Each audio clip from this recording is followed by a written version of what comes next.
Mga hayop! Aray! Sino ka ba, miss? Bakit ka nananampal? Tinatanong mo kung sino ako, ha? Haliparot kang babae ka! Aray ko! Bitiwan mo nga ang buhok ko. Ano ba? Nasasaktan ako! Mahal, tulungan mo ko! Laura, tama na! Ano ba? Ano? Ako pa ang pinatitigil mo, ha, Greg? Tigilan mo na to. Huwag kang mag-iskandalo. Bakit? Nahihiya ka ba? Gagawin ko ang gusto ko dahil may karapatan ako, Greg. Kaya manigas ka dyan. Kakalbuhin ko ang babaeng to! Aray! Bitiwan mo ang buhok niya. Pilit na binubuksan ni Greg ang mga kamay ni Laura na mahigpit na nakakapit sa buhok ni Aldana. Halos lahat ng mga tao sa karinderya ay nakatingin sa kanila. Hindi maunawaan ni Aldana ang nangyayari kaya napapahawak na lang din siya sa braso ng babaeng nananakit sa kanya. Maya-maya pa ay kusa na rin siyang binitawan nito. Sino ka ba? At bakit bigla-bigla ka na lang nananakit? Ay, tanga! Hindi mo pa rin bagets, ha? O sige, magpapakilala ako sa'yo. Ako si Laura. Ako lang naman ang asawa nitong lalaking kalandian mo. Ano? Bingi ka ba? Asawa, as in legal wife. Sinaktan kita kasi kabit ka. Tama na yan, Laura. Greg, ano to? May asawa ka na? Niloko mo ko? I'm sorry, Aldana. Malakas na sampal ang agad na dumapo sa mukha ni Greg mula sa galit na dalaga. Maluhaluhang sinamaan ng tingin ni Aldana ang natitigilang kasintahan. Ang sama mo! Bakit mo naman ginawa sa akin to? Bakit mo ako niloko? Hindi kita niloko. Mahal na mahal kita, Aldana. Andali, anong mahal? Tumigil ka nga dyan? Manahimik ka! Alam mong matagal ko lang gusto makipag-iwalay sa'yo. Ikaw lang ang nagpupumilit sa relasyon natin. Sira ka ba? Kasal tayo, Greg. Hindi ako makakapayag na mapunta ka sa malanding yan. Hindi ko na kaya, Laura. Huwag mo nang gawing komplikado pa ang lahat. Ayaw naman na pala sa'yo ni Greg eh. Matapang na pangbabara ni Aldana sa nagwawalang si Laura. Patuloy ang pagpapalitan nila ng mga salita. Hindi na nakatiis ang may-ari ng karinderya at pinagtabuyan na sila sa labas dahil nakakaistorbo daw sila ng kumakain. Pagdating sa labas ng karinderya, agad na nagpatuloy ang dalawang babae sa pagpapalitan ng maanghang na salita sa bawat isa. Ayaw magpatalo at pilit ipinaglalaban ng mga katwiran para sa nag-iisang lalaki na minamahal nila. Tumigil ka na, Laura. Sa bahay tayo mag-uusap. Hindi! Dito na tayo mag-uusap ng asawa mo. Mabuti pa dito palang ayusin na natin to. Aba, matapang kang kabit ka, ha? Oo, Laura. Matapang ako at tiyak na hindi mo magugustuhan ang sasabihin ko kay Greg. Nahihintakutang napalingon si Laura sa kanyang asawa at muling ibinalik ang tingin kay Aldana. Mamili ka, Greg. Ako o ang asawa mo? Aldana! Pinagsabay mo kami, di ba? Hindi pwedeng mamangka ka sa dalawang ilog. At ikaw naman, Laura, hindi porkit ikaw ang legal, magagawa mo ng manakit. Proud ka pa talagang linta ka? Hindi ka ba nahihiya sa mga pinagsasasabi mo? Kadalaga mong tao pumapatol ka sa may asawa. Wala akong paki sa'yo. Ngayon, Greg, sumagot ka. Ikaw, Aldana, ang pipiliin ko. Ikaw ang mahal ko. Greg! Siguro naman malinaw na. Ako ang pinili ng asawa mo. So, ang ibig sabihin sa akin na siya. Ang kapal ng mukha ninyong dalawa. Halika ritong babae ka, kakalbuhin talaga kita! Akmasa ng pasugod muli si Laura sa nakatayong si Aldana, pero nagawa ng maiharang ni Greg ang katawan sa tangkang pananakit muli ng babae. 5 taon nang nagsasama ang mag-asawa. Ang totoo ay hindi naman talaga niya gusto si Laura pero pinilit nila siyang pakasalan ng babae dahil akala nila ay buntis ito. Nagpanggap si Laura na may nabuo sa isang gabi na may nangyari sa kanila. Pero pagkatapos ng kasal ay doon nalaman ni Greg na baog ang kanyang asawa at wala itong kakayahang magbuntis. Ngunit wala na siyang magawa. Nagtiis na lang siya sa babaeng pinakasalan niya hanggang sa nakilala niya si Aldana, ang babaeng unang nagpatibok ng puso niya. Tumabi ka! Huwag mo ipagtanggol yung kabit mo! Buntis siya, Laura. Kaya wag na wag mo siya sasaktan. Dinadala niya ang anak ko. Ang anak na hindi mo kayang ibigay sa akin. Nahulog ang panga ni Laura sa pagkabigla. Ang mga salita ni Greg ay tila isang malakas na suntok na tumama sa kanyang dibdib. Bigla siyang nakaramdam ng panghihina. Muntik na siyang nabuwal dahil biglang nandilim ang kanyang paligid. Wala siyang makita at nawalan siya ng balanse. Parang pinipiga ang kanyang puso sa kanyang nalaman. Mahal na mahal niya si Greg at ang katotohanang dinadala ng babaeng yun ng sanggol ay ang realisasyong katapusan na ng relasyon nila. Hayop ka, Greg! Bakit mo ginawa sa akin to? Hindi mo lang ako niloko. Binuntis mo pa ang kirida mo. Sino ba ang unang nanloko sa atin? Di ba ikaw? Pinagsisihan ko na nagpakasal ako sa'yo, Laura. Pinagsisihan ko! Hindi naman nakaimik si Aldana. Tila ramdam niya ang sakit na nararamdaman noon ni Laura. Sa di inaasahang pagkakataon ay nararamdaman niya ang awa rito. Pero hindi niya kayang bitawan si Greg kaya ipinaglalaban niya ito sa kanyang legal na asawa. Ayaw niyang walang kilalaning ama ang anak. Walang kaalam-alamang dalaga na habang nagpapakaligaya sila ng kanyang nobyo ay may natatapakan na pala siyang damdamin ng iba. Ngunit pinili niya ang sarili na magmukhang maldita at palaban kay Laura upang mapagtakpan ang matinding kaba at sakit na kanyang nararamdaman. Pagsisisihan mo to, Greg! Pati na rin ikaw na mga agaw ng asawa! Isinusumpa ko na magiging impyerno ang magiging buhay niyo! Tumigil ka sa mga pinagsasasabi mo? Hindi ka magiging masaya sa piling ng kabit mo. Kaya humanda ka, Greg. Lintik lang ang walang ganti. Tumayo ng dahan-dahan si Laura mula sa pagkakaupo sa lupa. Hindi pa ito tapos sa kanyang pagbabanta. May katarungan sa mundo, Aldana, at kukunin ko yon sa anumang paraan. Hindi nakahuma ang dalawa sa mga sinabing yon ni Laura. Pareho silang natigilan at di nakakilos. Mabilis na tumalikod ang babae at iniwan na ang dalawa. Doon lamang tila nagising si Greg.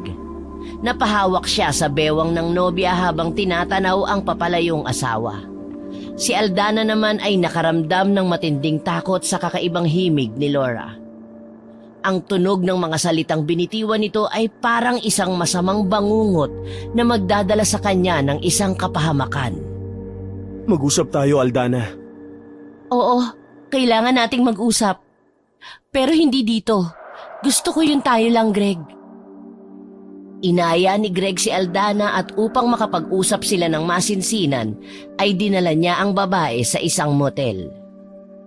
Mahal, magsama na tayo. Magpakalayo-layo tayo dito. Malayo kay Laura. Malayo sa mga sumpang binitawan niya. Pumunta tayo sa lugar na walang makakakilala sa atin. At doon bubuo tayo ng sarili nating pamilya. Pagkatapos ng lahat ng nangyari ngayon, yan pa ang naiisip mo? Greg, may nasaktan tayo. Nakasakit tayo ng damdamin dahil sa mga pagsisinungaling mo sa akin. Hindi lang si Laura ang sinaktan mo. Maski ako, durog na durog na. Ang sakit-sakit, Greg! Nang mga oras na yon ay sakalang ipinakita ni Aldana ang tunay na nararamdaman sa kabila ng pagpapakita nito ng tapang kay Laura. Pumatak din ang kanyang luha sa mata dahil nakukonsensya siya sa nagawang pananakit ng damdamin ng asawa ni Greg. Akala ko ayos lang tayo kanina. Di ba pinapili mo pa ako at ikaw ang pinili ko? Anong dahilan bakit ibang punto mo ngayon? Bakit ka nagkakaganyan? Hindi ko maintindihan, Aldana. Dahil hindi ako masamang tao. Nasasaktan ako. Awang-awa ako sa asawa mo kanina, Greg. Dito, hindi siya mawala sa isip ko. Hindi mabura sa isip ko yung pag-iyak niya at yung lungkot niya. Pakiramdam ko may mangyayaring masama sa kanya eh. At kapag nangyari yun, kasalanan natin, Greg. Upo ka nga muna. Baka mamaya ay mapano ka pa. Isipin mo muna ang anak mo bago ang ibang tao. Mamaya ay makasama sa bata yung ginagawa mo. Hayaan mo na si Laura. Kilala ko yun, matapang yun. Pero hindi siya gagawa ng anumang bagay na ikapapahamak niya. Inalalayan siya ng nobyo na makaupo sa malambot na kama. Sige, anong plano mo? Gusto mo ba doon na lang tayo umuwi sa probinsya kung saan ako lumaki? Malayo ang probinsya mo, Aldana. Pero para sa'yo, sasama ako. Mabuti na rin yun nang hindi tayo masundan ni Laura para guluhin. Pansamantala, doon muna tayo sa bahay ni na Itay at Inay. At kapag nakapanganak na ako, saka na lang tayo bumukod. Salamat, mahal, sa pagbibigay ng pagkakataon sa akin. Patawarin mo ako kung nasaktan kita. Kaya ako lang naman nagawang magsinungaling sa'yo. Dahil natatakot akong mawala ka sa akin. Kayo ng anak natin. Ayoko sana ng ideyang to, Greg. Hindi ko kayang lumaki ang anak ko na walang kikilalaning ama. Sana lang hindi mo rin gagawin sa akin ang ginawa mo kay Laura. Oo naman, pangako. Paliligayahin kita at hindi na kita sasaktan ulit. Sa loob ng silid na yon ay marahang inihiga ni Greg si Aldana at marahang hinalikan ng kanyang mga labi. Ang simpleng halik na yon ay uminit hanggang sa ang katawan nila ay nagkadikit at nagsanib. Ang apat na sulok ng silid na yon ang tanging naging saksi sa kanilang wagas na pagmamahalan. Nang matapos si Greg ay humiga siya ng patagilid habang ang isang kamay ay nakalagay sa bewang ng dalaga. Nakahilig naman si Aldana sa matipunong dibdib ng kasintahan. Masayang masaya ako, mahal. Sa wakas ay magiging aking ka na talaga ng buong buo. Wala nang makapaghihiwalay sa atin. Sana lang hindi totohanin ng asawa mo yung mga banta niya sa atin. Hanggang salita lang yon, huwag mo intindihin. Ang isipin mo lang palagi, yung mga oras na masaya at magkasama tayo. Nang matapos sila sa kanilang paglalambingan, ay nag-aya na si Aldana na umuwi. Ngunit hindi sa bahay ni Greg kundi sa apartment ng babae. Sumakay ng jeep ang dalawa patungo sa apartment. Habang umaandar ang sasakyan ay napansin ni Aldana ang isang itim na paru-paro. Hindi niya yun pinag-ukulan ng pansin. Ngunit nang makababa sila ay nagulat siya nang makitang tila sinusundan sila nito. Nagkibit balikat na lamang ang dalaga. Dahil alam niya na ayon sa mga pamahiin ng matanda, maaaring ligaw na kaluluwa lamang ang sinisimbolo ng mga paru-paro. Hindi niya iniisip na isang banta ang ganong kaliit na hayop. Maingat siyang inalalayan ni Greg hanggang sa makapasok sila sa apartment ng dalaga. Sandali lang mag-iimpake muna ako ng mga damit ko sa bag. Magluto ka muna ng mababaon nating pagkain sa biyahe dahil malayo rin ang Leyte sa Maynila. Sige, mahal ko. Bilisan mo para makaalis na tayo agad. Tumungo na sa kusina si Greg at nagsimulang lutuin ang nakitang mga pagkain sa ref. Nag-adobo na lamang siya ng baboy at nagsaing ng kanin. Habang ginagayat niya ang karne ay napansin niya ang paru-paro na paikot-ikot sa kanyang uluhan. Ngunit pagkaraan ng ilang sandali ay biglang dumapo ito sa kanyang balikat. Dahil sa gulat ay napipis niya ito at tumalsik sa dingding. Hindi pa man siya nakakabawi sa gulat ay sunod-sunod na malalakas na katok ang kanyang narinig. Lumabas kayo dyan, mga walang hiya! Greg, subukan mo sumama sa babaeng yan! Talagang ipakukulong ko kayong dalawa ng kabit mo! Narinig yun ni Aldana kaya't napalabas siya ng silid at tinungo ang kusina. Greg, si Laura yun Paano niya tayo natuntun? Hindi ko nga rin alam Teka at lalabasin ko. Sandali, tingnan mo muna baka may kasama siyang mga pulis. Bilisan mo, Greg. Nakakahiya sa mga kapitbahay. Doon lang muna ako sa kwarto. Papasukin mo na dito para hindi mag-eskandalo sa labas. Agad na tumalima si Greg. Pinagbuksan niya ang asawa at pinilit nitong papasukin sa loob ng sala. Hayop ka talaga, Greg. Wala ka talagang takot no? Talagang pipiliin mo yung kabit mo at itatanan mo pa? Tumigil ka na! Hindi pa ba malinaw sa'yo na si Aldana ang pinili kong makasama at hindi ikaw? Hindi ako makakapayag, Greg. Laura, tigilan mo na to. Hindi kita mahal. Pinakasalan lang kita dahil pinikot mo ko. Niloko mo ako. Alam mo yun, di ba? Para mo ng awa, Greg. Huwag mo akong iwan. Hindi ko kaya. Nakikiusap ako. Hindi na magbabago ang pasya ko. Patawarin mo ko pero magsasama na kami ni Aldana. Magkakaanak na kami. Buo na ang pamilya namin. Pakawalan mo na ako. Dahil ba sa anak, ha? O sige. Papayag ako sa relasyon ninyo pero akin ka pa rin, Greg. Pwede naman dalawa kami. Please, huwag mo akong iwan. Tumigil ka na sa kaibangan mo, Laura. Hindi pwede ang gusto mo mangyari. Mahal ko si Aldana. Kaya sana palayain mo na ako. Hindi na kita mahal. Hindi totoo yan. Sinasabi mo lang yan para saktan ako. Pero ang totoo, mahal mo rin ako. Naghihiganti ka lang sa akin. Hindi na nakatiis si Aldana. Lumabas siya ng silid at nakisali sa usapan ng mag-asawa. Tumayo ka dyan, Laura. Huwag kang lumuhod kay Greg. Tama siya, hayaan mo na kami alang-alang sa anak namin. Nanlilisik ang mga matang bumaling ng tingin si Laura sa gawin ni Aldana. Tumatagos ang tingin niya sa tiyan ng dalaga. Hindi nila inaasahan ang biglang pagsugod nito sa kanya. Ikaw ang tumigil! Magbabayad kang haliparot ka! Binibigyan ko na nga kayo ng pagpipilian, ayaw nyo pa! Pwes, magsama-sama na lang tayo sa impyerno! Arati! Nasasakal ako! Bitawan mo ako! Tama na yan! Ano ba, Laura? Tumigil ka na! Nakakapagod na sa totoo lang! Ayoko na! Ano bang hindi mo maintindihan doon? Ha? Nang maalis ang kamay ni Laura sa leeg ni Aldana, ay siya naman ang sinakal ni Greg. Ayoko sanang gawin sa ito, pero sumusobra ka na! Ano yan? Halika na, umalis na tayo! Sumasakit na ang tiyan ko! Totoo naman ang sinabi ni Greg ng mga oras na yon. Masyado na rin siyang napapagod sa panggugulo ni Laura sa kanila. Para namang napapagalitang bata si Laura at hinayaan nitong makaalis ang dalawa. Naiwan ito sa apartment, iyak ng iyak. Hindi makapaniwala na tuluyan nang iniwan siya ng kanyang pinakamamahal na asawa.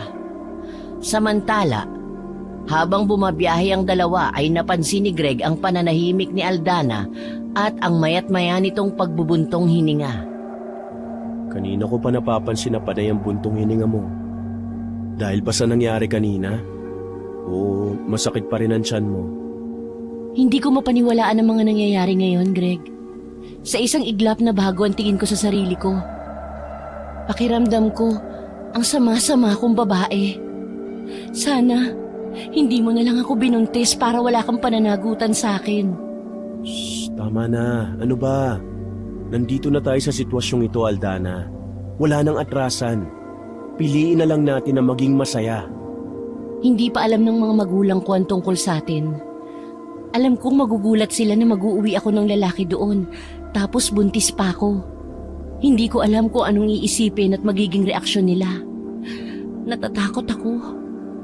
Huwag mo munang alalahanin yon. Ako na ang bahalang makipag-usap sa mga magulang mo.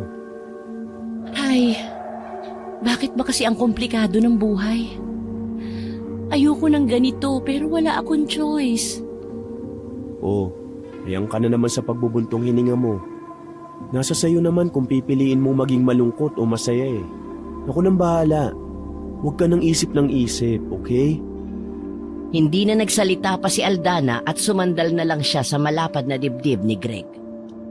Pagdating nila ng pier ay agad nagtubos ng tiket si Greg papuntang Leyte. Para itong sinisilihan sa pagkakaupo sa takot na baka masundan sila ni Laura. Iniunat pa ni Greg ang hawak na tiket at panay ang tingin sa kanyang relo. Tara na, aalis na ang barko. Inalalaya ng lalaki si Aldana para makatayo saka lumakad papuntang hagdanan ng barko. Sakalang nakahinga ng maluwag si Greg nang magsimula nang umandar ang barko. 1.5 araw din ang naging biyahe ng dalawa bago tuluyang narating ang probinsya ng Leyte. Kaagad huminga ng malalim si Aldana at tila ninanamnam ang hangin sa kanilang lugar. Malayo pa ba dito ang baryo ninyo? Hindi naman. Sasakay lang tayo ng tricycle. Habang bumabiyahe sila ay napansin na kaagad ng dalaga na marami nang nagbago sa kanilang bayan. Ngunit nang magsimulang pumasok ang sasakyan sa kanilang baryo, ay napansin ni Aldana na sa tagal ng panahon na hindi siya nakauwi ay parang walang ipinagbago ang lugar. Maging ang mga lumang bahay na kanyang iniwanan noon ay ganun pa rin. Papalubog na ang araw pero marami pa rin ang tao sa paligid. Bumaba sila sa tapat ng isang tindahan. Nandito na tayo. Napansin kaagad ni Greg ang tila masasamang titig ng mga lalaking nakatambay sa kaharap na tindahan kung saan sila huminto. Saan ang bahay nyo dito? Kailangan pa nating maglakad ng konti. Ano? Bakit di ba tayo nagpati dun sa tricycle? Ganun talaga dito. Hindi naman makakaakyat ang tricycle dyan sa itaas ng bundok. Sa taas ang bahay ninyo? Oo, pero huwag kang mag-alala, maayos naman ang daan. Ganun? Mahal, ganito ba talaga sa lugar nyo? Tignan mo yung mga tao, nakakatakot kung tumingin. Parang ngayon lang nakakita ng gwapo. Puro ka naman biro eh. Seryoso ko, tignan mo kasi. Tinatakot mo lang ang sarili mo, Greg. Gwapo ka at mistiso kaya natural na humanga sila sa'yo. Saka ganito talaga sa probinsya. Masanay ka na. Hindi na lang ipinahalata ni Aldana kay Greg na kakaiba rin ang pakiramdam niya sa uri ng pagkakatingin ng mga tao sa kanila. Matagal na rin kasi na hindi siya nakakauwi at hindi na niya kabisado ang mga taong nakita na nakatambay sa tindahang yun. Bagamat walang halos na bago sa kanilang lugar, ay marami na siyang hindi kilalang tao. Malayo pa ba? Hindi na nakatiis si Greg nang mapansin itong nasa halos 15 minuto na silang naglalakad. Nakakatakot naman dito sa lugar nyo. Ang tahimik. Saka saan ba tayo pupunta? Mukhang paakyat na to ng langit eh. Ano ka ba? Tumahimik ka na lang kaya? Malapit na tayo, huwag kang mainip. Saka anong nakakatakot dito talagang ganito naman sa probinsya, di ba? Bilisan mo na lang kaya maglakad dyan. Talo pa kita eh. Baka pwedeng magpahinga naman muna tayo. Sandaling tumigil sa paglalakad si Aldana at nakangiting na patingin sa hinihingal na si Greg. Nasa probinsya tayo, Greg. Wala sa Maynila, kaya sanayin mo na ang sarili mo sa paglalakad dahil kapag nanganak na ako, itong layong to, araw-araw mo na itong lalakarin para makapamili sa bayan. Wow, loaded sa sakripisyo. Kung hindi lang talaga kita mahal eh. Aba dapat lang, hindi ka nga napagod sa paghubo-hubo ng salawal mo eh. Idinaan ni Aldana sa pagbibiro at pagtawa ng malakas ang kanyang nararamdamang kilabot sa katawan. Kanina pa kasi niya napapansin na tila may nakasunod sa kanila. Aba, at pilya ka na ha? Binilisan ni Aldana ang paglalakad hanggang sa naiwan na si Greg. Hinabol siya ng lalaki. Oo, ingat ka mahal. Hintayin mo ako, baka madulas ka eh. Hindi nga nagkamali ng kutob si Aldana sa kanyang hinala dahil totoong may nagmamasid sa kanila at sinusundan sila saan man magpunta. Ilang minuto pa ang lumipas, sa wakas ay narating na rin ng dalawa ang bahay ng mga magulang ni Aldana. Simple lang ang kubo, yari lamang ito sa kawayan, nipa at tabla na gawa sa matibay na puno ng nara. Kapansin-pansin din ang buong paligid ng bahay dahil imbes na mga gulay o mga halamang namumulaklak sa paligid ang mga nakatanim, mga herbal o halamang gamot ang makikita sa palibot ng bahay. Katulad ng sambong, ikmo, luyang dilaw at iba pa.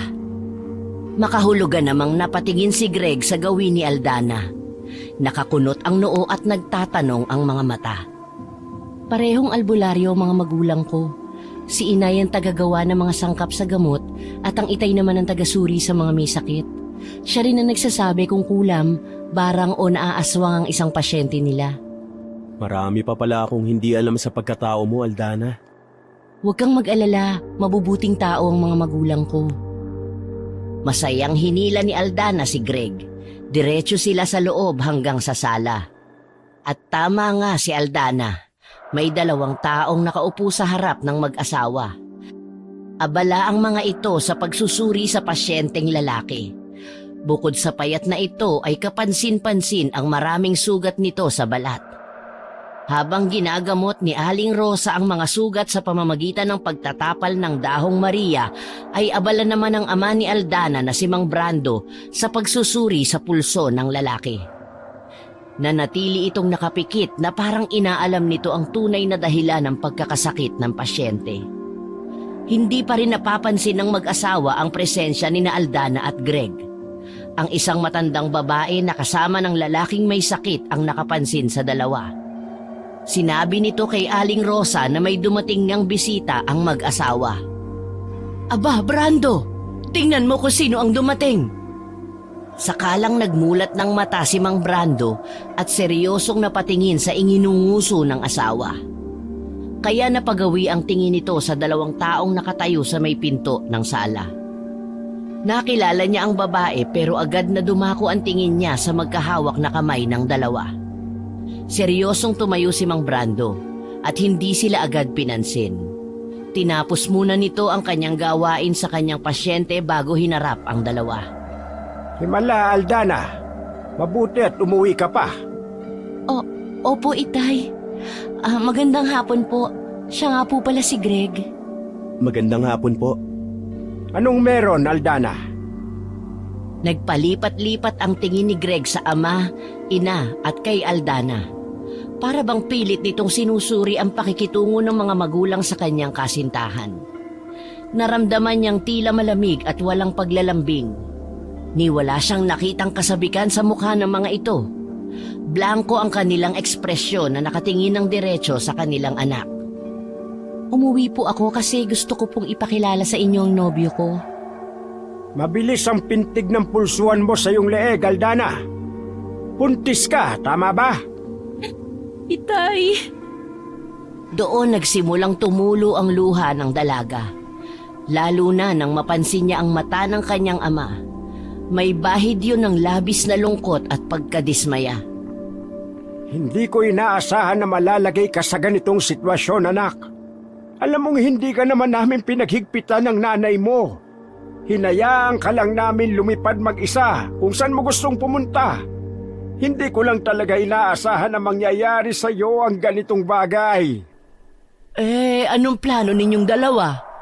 Kailan nyo balak magpakasal? Inay, may sasabihin pa po ako sa inyo. Hindi po kami magpapakasal ni Greg. Abay, bakit? Ayaw mong panagutan ng anak ko? Ganun ba, Greg? Nay, hindi po sa ganun. Hindi lang po niya ako pwedeng pakasalan kasi po ay kasal siya sa ibang babae. Biglang napasuntok sa dingding si Mang Brando at panay ang mura. Bakit naman ganon, Aldana? Hindi! Mali! Hindi naman kami nagkulang sa pangaral sa iyo, di ba? Bakit, ha? Wala ka na bang makitang ibang lalaki? Ilayo mo sa akin ang lalaki niyan, kundi mapapatay ko yan! Wag naman, Tay. Please po, wag po ninyong saktan si Greg. Huminahon ka, Brando. Baka mapano ang anak mo. Biglang napahagulgol ng malakas si Aldana at hindi na yon mapigilan pa ng kahit na sino sa mga kasama niya sa bahay. Kahit masama ang loob ay napilitan si Mang Brando na magpakahinahon. Dahan-dahan niyang nilapitan ang kanyang anak. Biglang nagbago ang kanyang tono at naging malumanay. Nagmamahalan po kami ni Greg. Hindi ko po kayang mawala siya sa buhay ko, Itay. Ayokong mawala ng ama ang aking anak. Huwag po ninyong ipagkait sa inyong apo na maranasan ng isang buong pamilya. Hiwalay na po kami ng asawa ko. Huwag po kayong mag-alala. Aalagaan ko po at mamahalin si Aldana habang buhay. Ipinapangako ko po yan. Patawarin niyo po kami. Huwag kayo sa amin humingi ng tawad. higit kayo nagkasala sa asawa nito. Doon kayo humingi ng tawad. Tiyak na madadamay ang apo ko kapag nagkaroon ng gulo. Hindi ko na po magagawa yon dahil balak na po namin ni Greg na dito na po manirahan hanggat hindi pa ako nakakapanganak. Yon ay kung papayag po kayo. Anak, malaking kasalanan niyang gagawin ninyo. Kahit sabihin ninyong nagmamahalan kayong dalawa, kasal pa rin yan sa ibang babae. Mabuti pa ay pabalikin mo muna ito sa kanyang asawa. Ayusin niya muna ang gusot niya. Bakit pinili mo ang maging isang kabit? Wala kang mapapala dito pagdating ng panahon. Pasensya na po, Nanay Rosa. Pero hindi na ho ako babalik sa asawa ko. Hindi ko po iiwan si Aldana. Kung galit po kayo, sa akin na lang niyo ibuhos ang lahat. Pero sana, hayaan niyo pong ipakita ko kung gaano katotoo ang pagmamahal ko sa inyong anak. Kung hindi po ninyo kami matatanggap dito, mapipilitan ho kaming bumalik sa Maynila. At doon na lamang magsimula. Hindi. Walang aalis. Gabi na. Hindi na kayo pwedeng bumaba dahil delikado na. Mabuti pa ay palitan mo na ang damit mo. Magsuot ka ng itim na damit para hindi takaw tingin sa mga gumagalang aswang yan tiyan mo. Dahil sa narinig ay labis na lumuwag ang kalooban ni Aldana. Alam kasi niya na sa sinabing yon ng kanyang ina ay natanggap na siya nito at si Greg. Alam niya na bagamat masama ang loob sa kanya ng kanyang mga magulang, ay hindi siya kayang tiisin ang mga ito. Ano pang hinihintay mo, Aldana? Magbihis ka na. Hay naku, ewan ko sa iyong bata ka. Teka, at kukunin ko lamang yung ilang piraso ng damit na naiwan mo dito dati. Mukha namang kasya pa sa iyo ang mga yun eh. Salamat ho, Inay. Pagkaalis ni Aling Rosa ay lumapit si Greg kay Aldana. Ano yung sinabi ni Inay? May mga gumagalang aswang dito? Oo. Maraming aswang sa lugar na ito. Kaya palagi mong babantayan niyang anak ko. Wag na wag mo siyang aalisan ng tingin at dapat palagi kang nakatabi sa kanya. Ano man ang mangyari. Dahil oras na mapahamak ang anak ko. Katapusan mo na, lalaki! Tay naman. Huwag naman ninyong takutin si Greg. Ayos lang sa akin. Pero mahal, totoo ba ang aswang? Oh, bakit namumutla ka? Natatakot ka ba, ha? Natatakot? Hindi ah. Nagtatanong lang naman ako eh. Dati, pero ewan ko ngayon kung meron pa. Kasi matagal na akong hindi nauwi dito eh. Siguro meron pa. Yun ang sabi ni tatay at nanay ko eh. Naku eh, wag naman sana. Hala, bakit namumutla ka na? Hindi ah. Di naman ako naniniwala sa aswang eh. Gawa-gawa lang naman ang mga kwento na tungkol sa kanila. Pwes ngayon pa lang ay kailangan mo nang maniwala. Dahil simula ngayong gabi ay sigurado kung dadalawin na kayo ng mga aswang at hindi pa tatahimikin. O, heto ang t-shirt mo. Magbihis ka na ngayon din. May nararamdaman ako nagmamanman. Dumaan ang mahabang katahimikan sa pagitan nilang lahat. Nang walang ano-ano, ay biglang may malakas na kalabog silang narinig mula sa bubungan. Oh, iyan na nga ba ang sinasabi ko eh? Bakit, Nay? Ano ba yun? Huwag kayong lalabas. Ako nang bahala. Hoy! Kung sino ka mang nandyan! Sige! Subukan mong kantiin ang anak ko! At sisiguruhin kong magkakaubusan tayo ng lahi! Subukan mo! May narinig silang malakas na pagaspas ng malaking pakpak na papalayo. Ay, salamat at lumayas na. O siya, halina kayo sa kusina at tayo'y kumain na ng hapunan. May nalutong sugpo dyan, iinitin ko na lang. Siya nga pala, doon na lang muna kayo tumuloy sa dati mong silid. Maaari nyo nang ayusin yon habang naghihintay kayo ng makakain. Sakalang nakahinga ng maluwag si Aldana nang tumalikod ang kanyang ina patungong kusina. Sinamang Brando naman at Greg ay ipinagpatuloy ang kwentuhan. Marami itong ibinilin sa lalaki tungkol sa mga pangontra at kung ano ang dapat niyang gawin kapag mayroong aswang na umaaligid. Sa pagdaan ng mga araw ay nagsama na nga ang dalawa na parang mag-asawa. Naging maayos naman ang kanilang mga naunang linggo. Nakakaraos at natatapos nila ang araw na masaya. Ipinakita ni Greg ang matinding pagmamahal kay Aldana sa mga panahong yon. Inaalagaan niya ito ng mabuti at pinagsisilbihan. Nagsimula na ring maghanap ng mapagkakakitaan ng lalaki upang makatulong sa pangangailangan nila sa araw-araw. Samantala, habang unti-unti nang lumalaki ang tiyan ni Aldana, ay doon niya mas nararamdaman ang iba't ibang pagbabago ng kanyang katawan. Isa sa palagi niyang inirereklamo ay ang madalas na pag-iinit ng kanyang katawan lalo na sa gabi. Masyadong maalinsangan para sa kanya ang bawat gabi. Talagang ganyan ang buntis. Kailangan ay masanay ka na. Medyo matagal-tagal pa ang titiisin mo. Hindi naman ako nagrereklamo, inay. Ayos lang po. Importante ay maipanganak ko ng maayos ang anak ko. Nang gabing yon, pagkatapos nilang mag-usap ng ina ay humiga na siya sa kama kung saan naghihintay si Greg. Sabay silang natulog. Ngunit sa kalaliman ng gabi ay biglang naalimpungatan si Aldana dahil sa kakaibang pananakit ng kanyang tiyan at sa napakainit na pakiramdam. Butil-butil na ang kanyang pawis sa noo. Marahan niyang niyugyog ang natutulog na asawa. Greg, gumising ka, naiinitan ako. Magpalit ka na lang ng damit, mahal. Mainit talaga eh. Masakit din kasi ang tiyan ko eh. Ikuha mo muna ako ng maligamgam na tubig. Masakit ang tiyan mo? Bakit? Gusto mo ba gisingin ko si itay at inay para makita ang kalagayan mo? Naku, wag na. Pagod na ang mga yon. Wag na natin silang istorbohin. Ikuha mo na lang ako ng tubig, please. Bumangon si Greg at sinunod ang utos ng babae. Mabilis nitong tinungo ang kusina at nanguha ng mainit na tubig sa termos. Bumalik din siya kaagad sa silid. Ayaw niyang matagal na mawala sa paningin ng asawa. Iniabot niya ang baso kay Aldana habang nakaupo ito sa papag at nakangiwi ang muka habang hinihimas ng kaliwang kamay ang sariling tiyan nito. Ano ba ang ginawa mo kanina at biglang sumakit ang tiyan mo?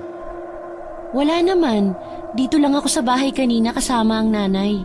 Tapos heto, nagising ako dahil parang hinahalukay ang tiyan ko sa sakit. Mabilis na ininom ni Aldana ang tubig. Pinakiramdaman nito ang sarili. Muling hinimas nito ang kanyang tiyan at tinatansya kung umayos na nga ba ang kanyang pakiramdam. Ano, ayos ka na ba? Anong nararamdaman mo? Teka lang, hindi ko pa alam eh. Baka naman may nakain ka lang na hindi hiyang sa tiyan mo. O kaya, baka naglilihi ka pa rin.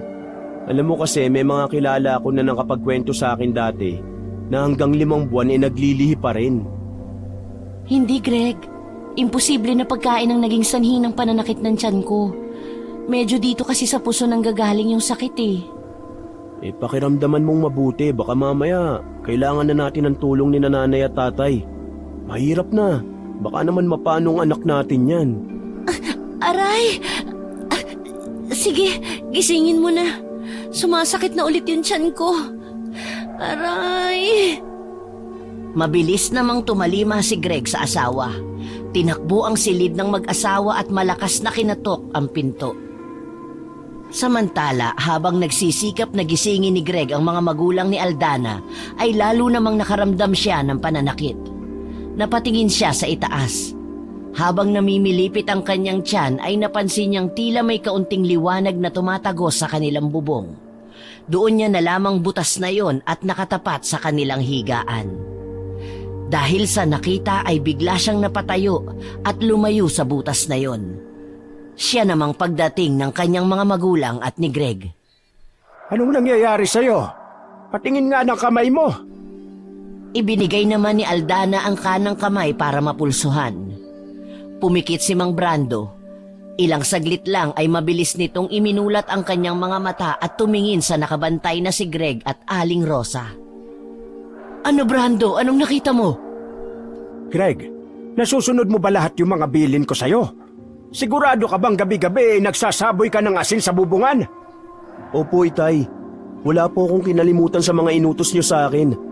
Hanggang dito nga po sa silid namin, nilagyan ko na rin ng asin. Bakit po ba, itay? Ano po bang nakita ninyo? Binabantayan na ng aswang si Aldana. Kung ganun ay tama ako ng hinala, Itay. Hayan o, tingnan ninyo, may butas ang bubong. Magkakasabay ngang napatingala ang tatlo sa itinurong butas ni Aldana. Sinasabi ko na nga ba't napapangamuyan na si Aldana, Greg? Siguro kailangan magsama-sama na tayong apat sa silid namin ni Rosa. Ano pong ibig niyong sabihin na napapangamuyan, Itay? Isa itong kakaibang kakayahan ng aswang. Kapag naamoy ng aswang ang amoy ng sanggol sa sinapupunan, nagkakaroon ng hindi maipaliwanag na sakit ang babaeng buntis. Mabuti na lang at hindi pa lubusang naibaba ng aswang ang kanyang dila para ipasok sa loob ng tiyan ni Aldana. May ganun po palang kapangyarihan ng mga aswang. Pero hindi po ba sila tinatabla ng mga pangontra? Bakit nagagawa pa rin nilang mapangamuyan ng asawa ko? Gayong sinasabuyan ko na ng asin ang bubong ng bahay. Oo nga, Itay. Sa palagay po ninyo, anong uri ng aswang ang nagbabantay sa akin? Sa palagay ko ay isang manananggal. Manananggal? Yun po ba yung nahahati ang katawan mula sa bewang pababa? Tapos ay tinubuan ng pakpak at nakakalipad? Yun na nga, iho. Tama ang mga sinabi mo. Talaga? Ibig sabihin ay totoo talaga sila? Akala ko sa pelikula lang sila nabubuhay. Mukhang malakas at mapanganib ang aswang na yon. Kaya magdoble ingat tayo. Kailangan nating magbantay. Gusto kong makakita ng manananggal sa personal, Aldana. Hayan ka na naman, Greg. Alam ko na yan eh. Namimiloso po ka na naman ano. Hindi seryoso ako. Gusto ko talaga makakita. Ikaw, nakakita ka na ba? Simula nung marinig ko ang mga kwento tungkol sa kanila, wala pa naman ako nakikitang ganong nilalang, Greg. Kahit sikat sila dito sa baryo namin, ay hindi ko pa talaga alam ang totoong itsura nila. Bigla nilang naramdaman ang biglang paglakas ng ihip ng hangin mula sa labas. Natigilan silang apat at nagkatinginan. Bigla ring kumalabog ang kanilang bubong na tila may dumapo doong isang mabigat na bagay o nilalang. Hayan na, Greg! Kung gusto mo talagang makakita ng manananggal, lumabas ka at harapin mo ang aswang na gumagambala sa aking anak. Kayo naman, Nay. Di na ho kayo mabiro. Tay, samahan mo po ako. Halika rito sa tabi ko, Aldana. Mabilis na kumilo sina Aldana at Greg para lumipat sa tabi ni Aling Rosa. Napausal ng panalangin ang matandang babae habang mahigpit nitong hawak ang palad ng anak. Nakaramdam din ito ng matinding kaba at takot. Magmadali ka, Rosa. Ipahid mo ang langis na ito sa tiyan ni Aldana. Ikaw naman, Greg. Tara, samahan mo ako sa labas at itaboy natin ang aswang na yon. Po? Talaga po bang lalabas tayo, Itay? Halika na! Huwag kang duwag! Napapakamot na lang si Greg na sumunod kay Mang Brando. Kahit takot ay ayaw niyang mapahiya siya sa ama ni Aldana. Mahigpit ang pagkakahawak niya sa ibinigay na punyal sa kanya ng matandang lalaki. Pagkalabas ng dalawang lalaki ay mabilis na binuksan ni Aling Rosa ang bote ng langis na ibinigay sa kanya ng kanyang asawa. Inihaplos niya yon sa tiyan ni Aldana. Doon lang nakaramdam ng ginhawa si Aldana at nawala rin ang pananakit ng kanyang tiyan. Ang dating maalinsangang pakiramdam ay biglang napalitan ng panlalamig. Kumusta ang pakiramdam mo, Aldana? Nawala na po, Inay, ang pananakit ng aking tiyan. Bigla na ring nawala ang pag-init ng aking katawan. Kahit paano po, guminhawa na ang pakiramdam ko. Ay, salamat naman kung ganon, anak. Ang galing naman po ng langis na yan, Inay. Talagang mahusay po talaga kayo ni Itay na gumawa ng mga gamot. Magmula ngayon ay hawakan mo na ito. Tuwing gabi bago ka matulog ay haplusan mo ang tiyan mo para hindi ka na maamoy ng aswang na yun. Sana nga po, Inay, ay matigil na ang paggambala sa akin. Baka po kasi mapano ang anak ko. Natigilan si Aldana nang pumasok sa silid nila ang dalawang lalaki. Oh, anong nangyari? Nakita niyo ba? Paglabas namin papatakas na siya. Totoo ba, mahal? Oo, paglabas namin ni Itay may malaking anino ng pakpak ang bigla na lamang lumipad palayo. Sayang di ko nakita yung muka. Pakpak lang talaga ang nakita ko. Papaano mo naman kasi makikita Nakasiksik ka kanina sa likod ko. Nanginginig ka pa nga sa takot. Hindi naman sa ganoon, Tay. Tara na sa kwarto namin.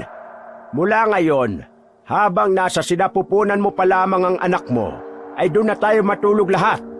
Mas ligtas kapag sama-sama tayo. Tiyak na hindi titigil ang aswang na yon hanggang hindi ka nadadali. Ano po bang maganda nating gawin para maitaboy o mapatay natin ang manananggal na yon? Kailangan lang natin ay asin. Mapapatay lang natin ang manananggal kung mahahanap natin ang kalahati ng kanyang katawan. At doon natin mismo itataktak ang asin sa kumukulo nitong bituka.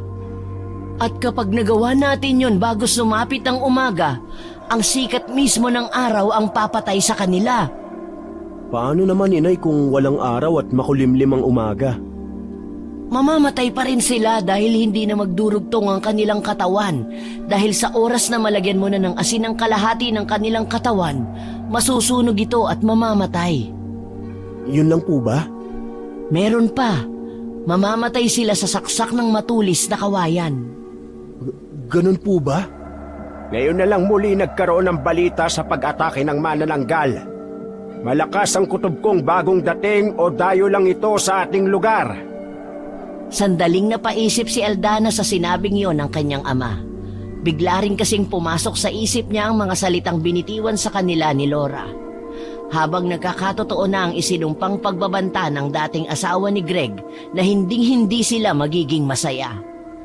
Dahil sa mga naiisip na yon, bigla siyang nakaramdam ng takot at pag-aalala sa maaaring mangyari sa kanilang anak ni Greg. Bigla siyang napahima sa kanyang maumbok na tiyan. Hindi nakaligtas sa paningin ni Greg ang sunod-sunod na paghinga ng malalim ni Aldana. 4 na buwan pa ang kanilang hihintayin bago maisilang ang sanggol. Mahaba-haba pang panahon yon para sa kanila. Nag-aalala siya para sa kaligtasan ng kanyang anak na dinadala ni Aldana. Ipinangako niya sa sarili na iingatan niya at babantayan ang kanyang mag-ina na mahal niya. Maraming gabi na ang nagdaan at hindi na nga nakabalik pa ang aswang para sumalakay. Masusi na kasi nilang binabantayan si Aldana. Relyebo ang 2 lalaki sa pagbabantay, lalo na sa gabi. Bagamat naging tahimik na ang bawat gabing nagdaraan, ay hindi nagpakakampante ang mag-asawang albularyo. Palagi pa rin silang nakaalerto at nakikiramdam sa paligid. Hindi kasi nila kilala ang kanilang kalaban kaya kailangan nilang maging mapagmatsyag. Palagi silang nakahanda sa anumang panganib na nakaabang. Nang masiguradong hindi na bumalik ang aswang, ay nagpasya na ang mag-asawa na bumalik na sa kanilang silid.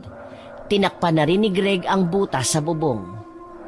Sa pagsapit ng 8 buwan ng pagbubuntis ni Aldana ay napansin ng babae na tila nagbabago ng gawi ang kanyang mahal na lalaki. Napansin niya ang pagbabago nito at ang madalas na pag-iinit ng ulo. Hindi na rin ito maasikaso sa kanya at madalas ay umuuwi pa ito ng gabi at amoy alak. Saan ka na naman ba nagpupunta, Greg? Aba, pasado 9:00 na ng gabi. Alam mo naman sa kalagayan kong ito ay hindi pwedeng naiiwan ako ng mag-isa. Hindi ka naman nag-iisa. Naririyan naman ang itay at inay na nagbabantay sa'yo habang wala ako. Saka, nakipagkwentuhan lang naman ako kay Aling Esther. Saka dun sa babaeng nangungupahan sa kanya na galing sa Maynila. Kaya pala amoy alak ka na naman. Ano bang nangyayari sa'yo at nagkakaganyan ka? Hindi ka naman dating ganyan ah. Wag mo na lang akong pansinin. Namimiss ko lang naman ang uminom eh. Hayaan mo na ako. Anong hayaan? Anong pinagsasasabi mo? Mahimik ka dyan at matutulog na muna ako. Teka, bakit ang tahimik yata dito sa bahay? Nasaan yung 2 matanda? Wala sila. Kanina pang hapon umalis. May sumundo sa kanila na magpapagamot daw ng kanilang kaanak. Ayaw nga sana ni Itay eh. Kaso sabi ko darating ka naman kaya wala silang dapat na ipag-alala. Uy, kasalanan mo naman pala kung bakit ka nag-iisa eh. Di sana hindi mo sila pinayagan para hindi ka naiwang mag-isa. Naririnig mo ba ang sinasabi mo? Anong problema mo? May problema ba sa atin? Sabihin mo!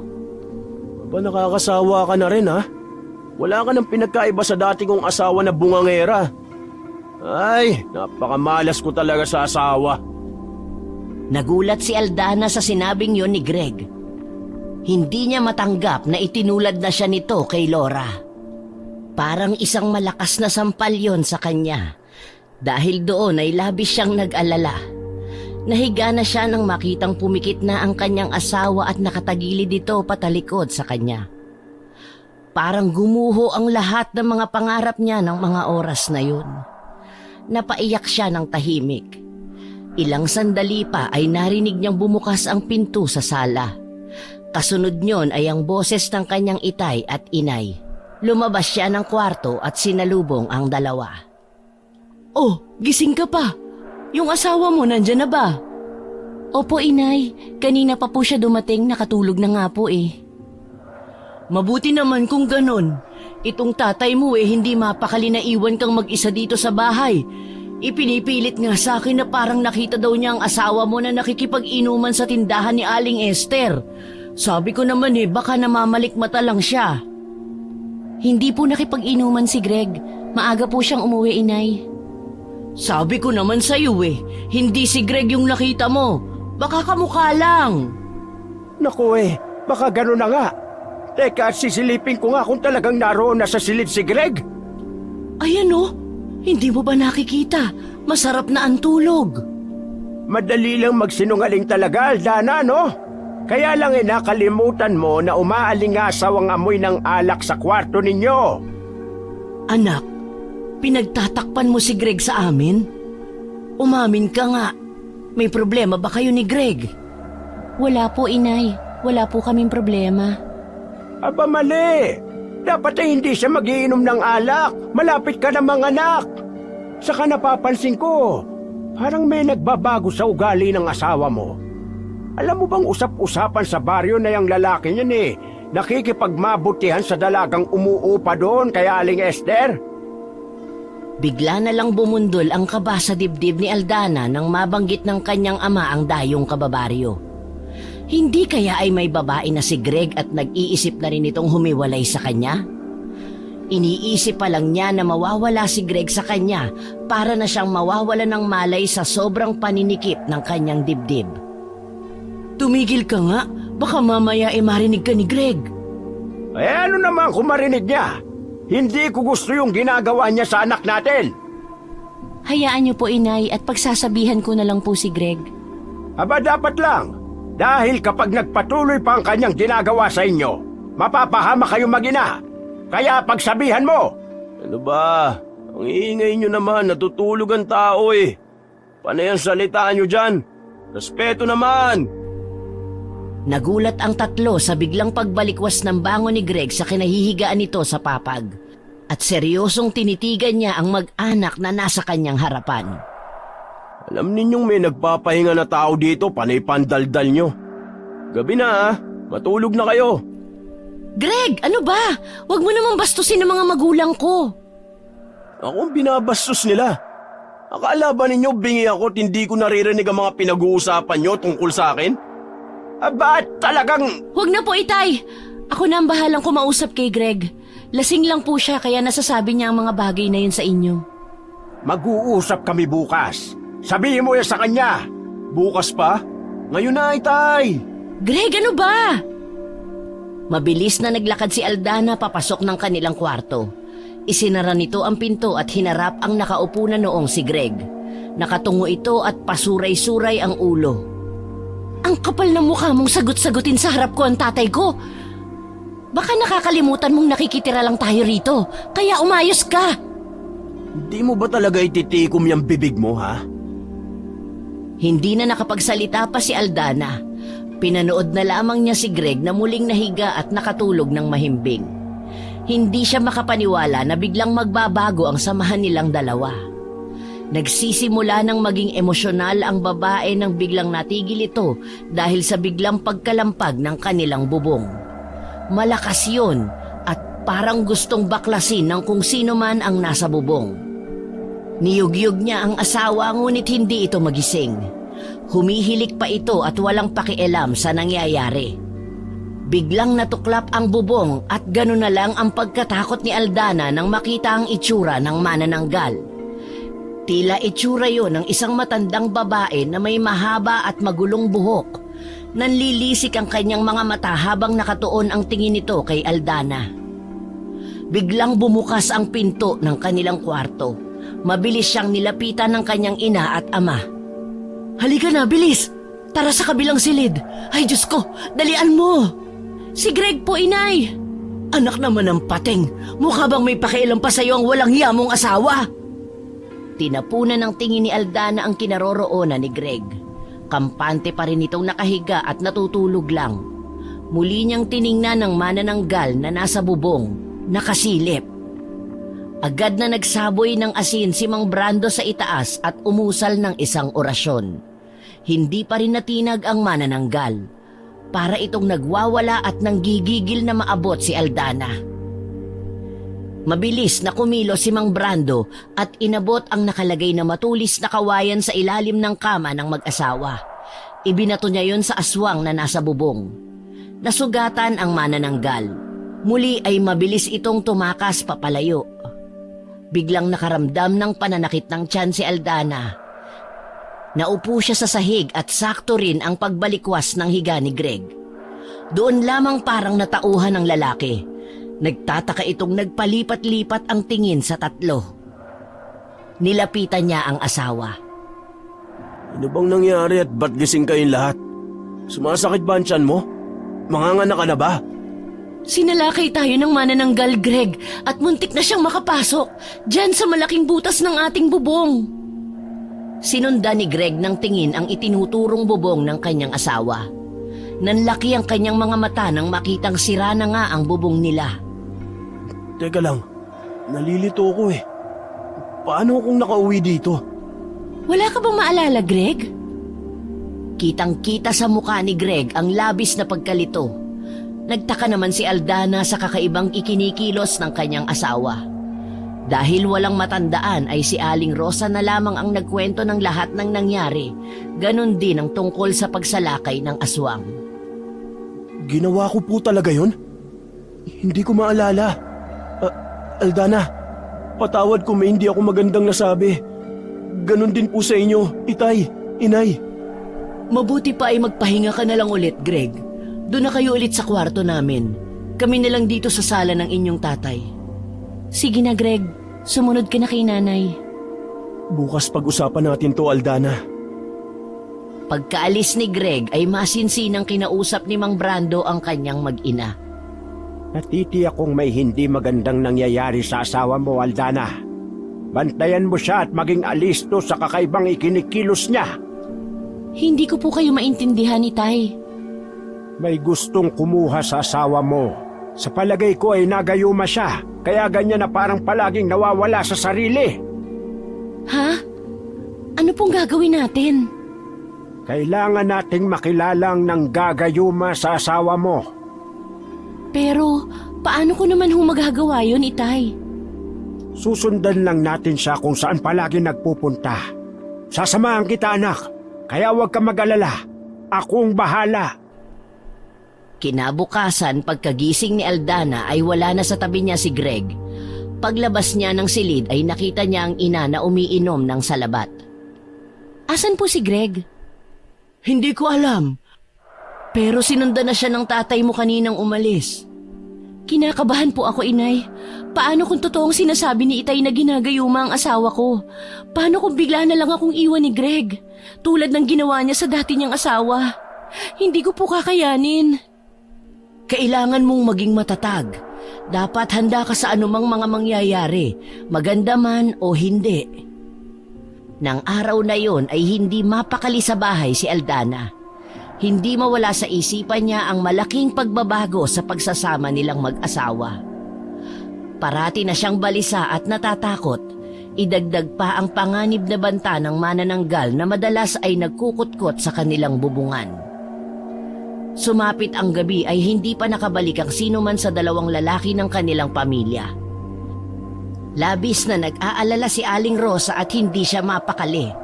Pabalik-balik ito sa paglalakad at panayang sulyap sa pintuang nakasara. Madilim na pero walang Greg at Mang Brando na dumating. Ilang minuto pa ang lumipas ay biglang dumating si Greg. Pawis na pawis ito at siya agad ang hinanap nito. Nagulat siya nang biglang hablutin nito ang kanyang braso. Hindi lang yon ang ikinabahala ni Aldana. Napansin kasi niya ang isang itim na paru-paro na sumusunod kay Greg. Aray ko! Ang braso ko! Bitawan mo ako, Greg! Nasasaktan ako! Talagang napipiko na ako sa'yo, Aldana, ha? Akala mo hindi ko malalaman na pinasundan mo ako sa tatay mo? Ganun na ba talaga kakitid ang isip mo, ha? Nakakasawa na talaga! Greg, huminahon ka. Bitawan mo si Aldana. Huwag mo siyang saktan, buntis ang asawa mo. Ubus na ang pasensya ko sa anak mo. Talagang masasaktan to sa akin. Wag! Parang awa mo na. Huwag mong sasaktan ang anak ko. Huwag kang makialam dito, ha? Kundi matatamaan ka rin sa akin tulad ng pakialamero mong asawa. Ano? Anong ginawa mo sa asawa ko? Nasaan si Brando? Hayop ka, Greg! Yung magaling mong ama, ayun. Sinundan ako nang magpunta ako sa bahay ni na Aling Esther. Ipinahiya ako sa harap ng mga taong nandun. Hindi ba't utos mo yun sa kanya? Anong ginawa mo? Sumagot ka! Hindi na malaya ng isa man sa kanila ang biglang pagpasok ni Mang Brando. Biglang natumba si Greg sa lakas ng suntok ng matanda sa mukha nito. Lumayas ka sa pamamahay ko! Ang kapal ng pagmumukha mo! Tama ang hinala ko, Aldana. Kabit ng asawa mo ang babaeng nangungupahan doon kina Esther. Parang ibig ko mawala ng puso ni Aldana sa isiniwalat na yon ng kanyang ama. Halos mapugto ang kanyang hininga sa sakit na kanyang nararamdaman. Lalo pa at tumakbo palabas ng bahay si Greg. Kaya nagdilim na rin ang paningin ni Aldana at hindi na naisip ang kalagayan niya. Hinabol at sinundan niya si Greg na noon ay pababa sa baryo. Diyos ko, Brando! Sundan mo ang anak natin! Hindi siya dapat nasa labas ng bahay! Ibalik mo siya dito, pakiusap! Oo, Rosa. Ibabalik ko dito ang anak natin ang ligtas. Isarado mo na mabuti ang mga pinto at bintana, ha? Kaagad na kumilos si Mang Brando para sundan ang anak. Ang hirap pa ng kanyang kalagayan dahil sa edad niya hindi na niya makita halos ang dinaraanan. Tanging ang bilog lang na buwan ang nagsisilbing liwanag sa daan. Samantala, si Aldana naman ay nagpatuloy sa paglalakad ng mabilis. Naramdaman niya na nahihirapan na siya at hinihingal pero hindi pa rin siya tumitigil. Determinado pa rin itong sundan si Greg. Ngunit bigla siyang napatingin sa itaas nang marinig ang malalakas na pagaspas ng malalaking pakpak at ang malakas na hagikhik nito. Tila nagdiriwang habang sinusundan siya. Umiikot sa itaas ang manananggal na yon at ilang saglit pa ay bigla itong bumulusok patungo sa kinatatayuan ng buntis. Hindi naman ito nadagit si Aldana pero nasugatan ang braso niya ng matutulis nitong kuko. Napaigik siya sa hapdi at biglang natisod sa malaking kahoy na nakausli. Nakangiting lumapit sa kanya ang lumulutang na manananggal. Napatihaya siya sa harap ng manananggal. Wag! Wag! Nakikiusap ako! Wag ang anak ko! Pero patuloy lang sa paglapit ang manananggal. Mas nakakatakot ang itsura nito lalo na ang matitigan nito. Naglalaway na parang nauulol na aso. Wag! Ang anak ko! Lumayo ka sa akin! Maawa ka! Lalong nanigas ang buong katawan ni Aldana nang makita ang unti-unting paglabas ng dila ng manananggal. Mahaba yon at kulay puti na kahit madilim ay kitang-kita niya ang paglawit. Palapit ito ng palapit sa kanya at pinupuntirya na ang kanyang tiyan. Kasabay ng takot at labis na pag-aalala para sa kaligtasan ng kanyang anak ay hindi na napigilan ng babae ang mapasigaw ng malakas. Bigla ring sumakit ang kanyang tiyan. Kasunod nun ay ang nabasang sa lawal. Maya't maya ang paghilab ng kanyang tiyan. Doon niya napagtanto na manganganak na siya. Tulong! Tulungan niyo ako! Greg! Manganganak na ako! Palapit na ng palapit sa kanya ang dila ng aswang. Hayop ka! Halimaw ka! Isinaboy ni Mang Brando ang maraming asin sa katawan ng aswang, kaya tumigil ang aswang sa pagsalakay.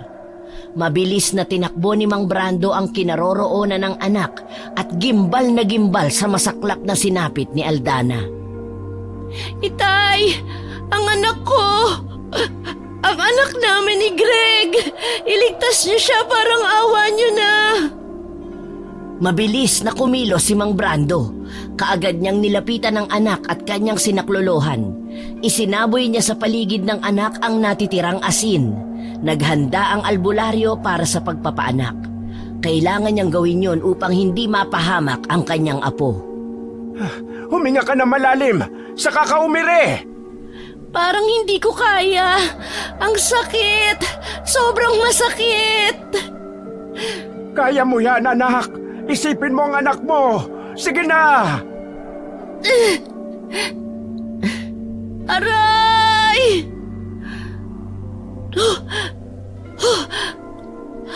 Hindi ko kaya!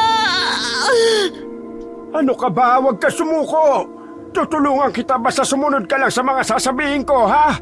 Kapag humilab yung tiyan mo, sabayan mo ng ire! Sige, hinga ng malalim! Ire! Hinga tapos ire!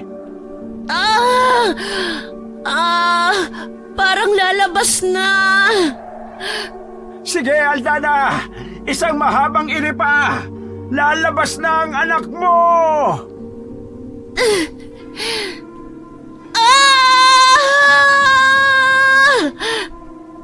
Matagumpay na naisilang ni Aldana ang kanyang anak. Subalit napansin niyang natulala ang kanyang ama habang ang paningin nito ay nasa kanyang sanggol. Tay, anong nangyari? Bakit hindi umiiyak ang anak ko? Ikinalulungkot ko pero patay na ang sanggol, anak. May butas sa dibdib ang bata. Malamang hindi mo talaga namalayan na nabiktima na ng aswang ang anak mo. Hindi totoo yan, Itay.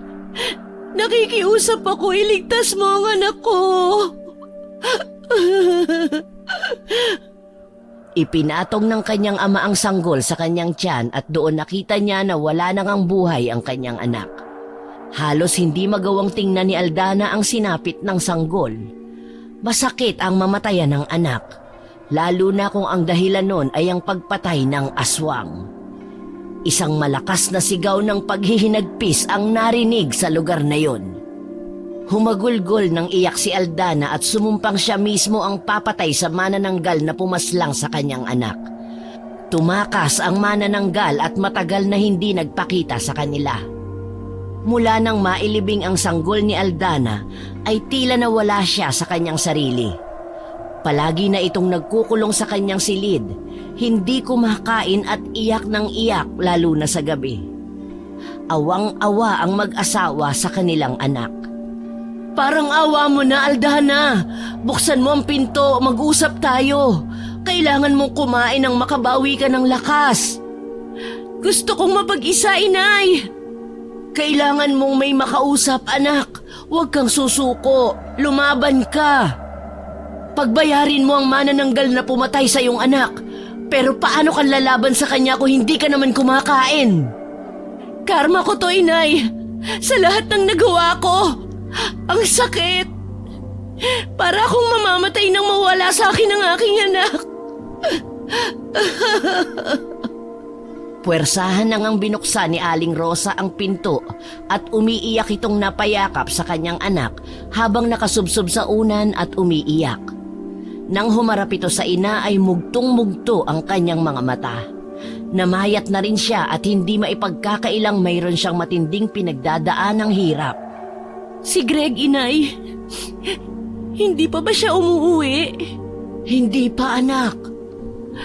Kung ganon, talagang sumama na siya sa ibang babae. Iniwan na niya ako. Hayaan mo na ang lalaking yon, Aldana. Nakikiusap ako sa'yo. Ayusin mo ang sarili mo. Magpakatatag ka. Hindi pwedeng ganyan ka, anak. Hirap na po ako. Kasalanan ko to, Inay. Parusa ko to sa lahat ng naging mga kasalanan ko. Hindi, mali ka. Wala kang kasalanan, anak. Mahal na mahal ko po si Greg, pero iniwan niya ako. Ang sakit-sakit po. Masakit, pero darating din ang araw na matututunan mong maghilom. Huwag mong hayaan na sirain ka ng isang tao na walang malasakit sa'yo. Malalampasan mo rin ang lahat ng pagsubok na ito. Tatagan mo lang ang loob mo, anak. Muling napahagulgol ng iyak si Aldana at wala na lang nagawa si Aling Rosa kundi ang damayan ng anak sa lahat ng paghihirap nito. Bilang isang ina, masakit para sa kanya ang makitang naghihirap ang kanyang anak at nasa matinding pagsubok. Samantala si Mang Brando naman ay tahimik na lumuluha sa labas ng silid ng anak. Awang-awa siya sa sinapit ni Aldana. Maging siya ay hindi pa rin makapaniwala na wala na ang inaasahan nilang apo. Halos hindi rin niya matanggap na hindi man lang niya nailigtas o naipagtanggol ito, gayong ang trabaho niya ay ang magligtas ng buhay ng ibang tao. Gusto niyang magwala pero wala naman siyang ibang masisi sa mga nangyari. Dahil hanggang sa mga oras na yon ay hindi pa rin nakikilala kung sino ang manananggal na sumalakay sa anak ng gabing yon. Hindi rin naman niya masisi si Greg dahil alam niya na wala sa tamang pag-iisip ang lalaki dahil sa gayumang ipinainom ng babaeng may maputlang kulay. Hindi na nga lang niya nabanggit ulit yon kay Aldana dahil ayaw na niyang bigyan ito ng iba pang aalalahanin. Pagdating ng tanghalian ay sinubukang dalhan ni Aling Rosa ng pagkain si Aldana. Labis naman ang tuwang naramdaman ng ginang nang nakita niya sa wakas na kumain na ang anak. Maganang-magana ito sa pagkain di tulad ng mga nakaraang araw. Pero sa likod niyon, hindi alam ng ginang na mayroon na palang pinaplano ang anak. Pagsapit ng gabi, nang makabawi na ng kaunting lakas si Aldana ay palihim siyang lumabas ng bahay upang antayin at manmanan ang aswang. Dala niya ang punyal ng ama. Determinado talaga siyang maipaghiganti ang anak sa mapamuksang manananggal. Wala siyang ibang pinaghihinalaan kundi ang sinasabi ng kanyang ama na babaeng galing Maynila. Pinuntahan niya ang bahay na pinapaupahan ni Aling Esther. Maya-maya ay bumukas ang pinto ng isang kubo na nasa tabi lang ng tindahan ni Aling Esther. Dahil madilim ay hindi agad nakita ni Aldana ang mukha ng taong lumabas.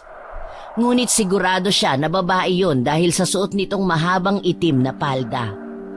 Maingat niyang sinundan kung saan papunta ang babae hanggang sa huminto sa isang masukal na bahagi sa likod. May inilabas na maliit na bote ang babae. Pagkatapos ay maingat niyang ipinahid ang itim na langis sa kanyang mukha, balikat hanggang sa kanyang bewang. Matapos magpahid ay nagsimula itong umusal ng isang kakaibang dasal. Habang ginagawa ito, ang kanyang balat ay tila kumikislap sa dilim, nagbabago at nagiging parang balat ng isang hayop. Muli itong nagpahid ng langis. Bigla itong dumipa at umungol na parang nasasaktan. Ilang sandali pa ay unti-unting lumalabas sa kanyang kilikili ang mga pakpak na parang sa paniki. Nag-umpisa na ring humiwalay ang kanyang katawan sa bewang. Nang matapos ay bigla itong lumipad pa itaas. Naiwan ang kalahating katawan nun sa masukal na damuhan. "Patay ka ngayon sa aking hayop ka!" Dahan-dahan siyang lumapit sa putol na katawan. Dinukot niya ang bulsa at inilabas doon ang baon niyang asin at abo. Nakahanda na siyang ibudbud sana yon sa kalahating katawan ng aswang, pero biglang may humawak ng kanyang mga kamay. Paglingon niya ay nakita niya si Greg. Sino ka? Anong gagawin mo? Greg? Jean! Bumalik ka dito, dali! Labis ang gulat ni Aldana sa mga salitang namutawi sa bibig ng asawa. Kung tingnan siya ni Greg ay parang hindi siya kilala nito. Ngunit ang mas labis niyang ikinabahala at ikinatakot ay ang pagtawag niya sa aswang. Maya-maya pa ay narinig na niya ang malakas na pagaspas ng dalawang malalaking pakpak sa itaas. Bumaba ang nakakatakot na nilalang at hinarap ang babae. Bumalik ito sa kanyang katawan nang makita ang bitbit ni Aldana. Ano ang ginagawa ng babaeng yan dito? Sino ka? Ikaw ba ang pumatay sa anak ko? Hindi ka nagkakamali. Ako nga. Ano ngayon sa'yo? Bakit mo yun ginawa? Bakit yung anak at asawa ko ang pinuntirya mo? Anong kasalanan ko sa'yo, ha? Marami kang utang sa akin, Aldana. At ang mga kinuha ko sa'yo, mga interes lang yun sa kabuuan ng pagkakautang mo. Marami ka pang dapat na pagbayaran. Anong ibig mong sabihin? Paano ako magkakautang sa'yo hindi naman kita kilala? Talaga namang hindi mo ako kilala. Pero ako, kilalang kilala kita. Sino ka ba? Aray ko, Greg! Bitawan mo ako, nasasaktan na ako! Ano ba? Bitawan mo ako para mapatay ko ang manananggal na yan! Habang nagpupumiglas ang dalaga ay mas lalo namang hinigpitan ni Greg ang pagkakahawak sa dalawang braso nito.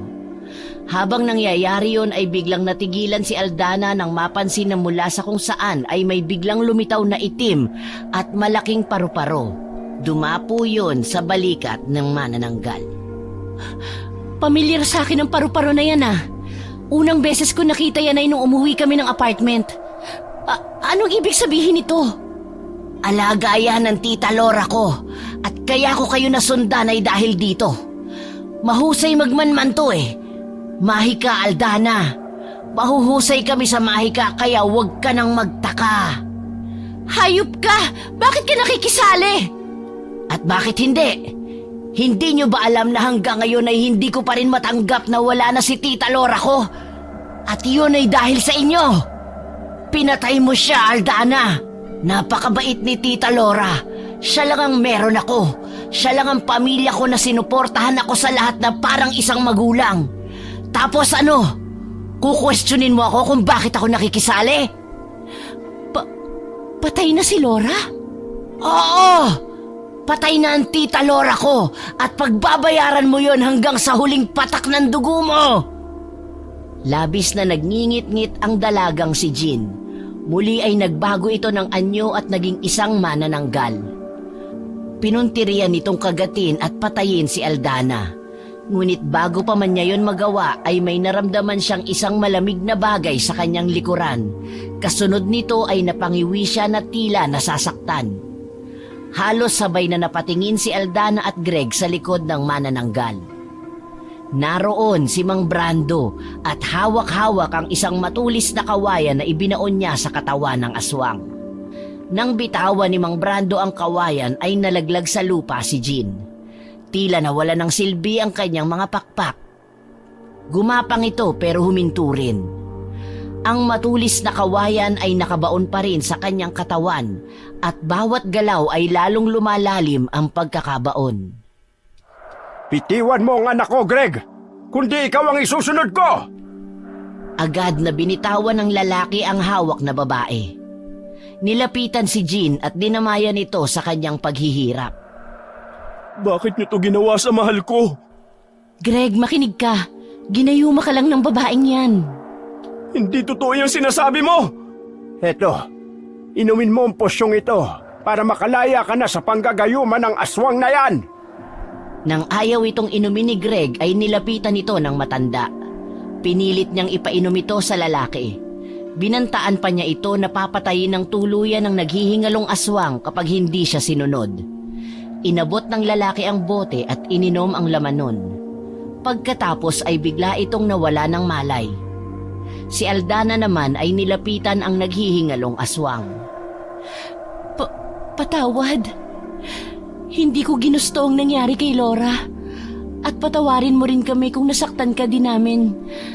Jean, hindi ko sinasadya. Mamamatay na ako. Pero babaunin ko sa hukay ang galit ko sa inyo. Hindi na kayo magiging masaya. Pagkasalita nito ay bumagsak na ang kamay ni Jean sa lupa. Nagkamalay na si Greg. Ganun na lamang ang kilabot na kanyang naramdaman nang makita ang bangkay ng manananggal. Natakot siya sa nakitang itsura nito. Agad na ikinuwento ni Mang Brando sa lalaki ang lahat-lahat ng mga nangyari. Nang matapos marinig ni Greg ang buong kwento ay biglang bumaling ang paningin niya kay Aldana. Aldana, patawarin mo ko. Patawarin niyo ako ng anak natin dahil hindi ko kayo na ipagtanggol sa aswang na to. Tapos na ang lahat, Greg. Naisip ko na baka hindi talaga tayo para sa isa't isa. Anong sinasabi mo? Nakikipaghiwalay na ako sa'yo. Itigil na natin ang relasyon natin, Greg. Pero bakit, Aldana? Yung mga nangyari, hindi ko naman alam yun. Nasa ilalim ako ng gayuma. Please, huwag mong gawin to. Marami na tayong nasaktan dahil sa maling ginawa natin. Ayoko nang may magbuwis pa ng buhay dahil sa lintik na pag-ibig na to. Ayoko na, Greg. Sana irespeto mo ang desisyon ko. Napuno ng katahimikan ng paligid. Kitang-kita ni Greg ang sakit sa mga mata ng babae. Hindi man madali, pinilit ni Greg na tanggapin ang desisyon ni Aldana. Alam niyang sa oras na lumayo siya ay wala nang magiging balikan. Sa huli ay niyakap niya ito ng mahigpit, tanda ng kanyang pamamaalam. Lumipas ang mga buwan, natutunan ni Aldana na harapin ang buhay na wala na ang pinakamamahal niyang lalaki. Muli siyang bumangon sa pagkakalugmok at nagsimulang magbagong buhay kasama ang kanyang mga magulang.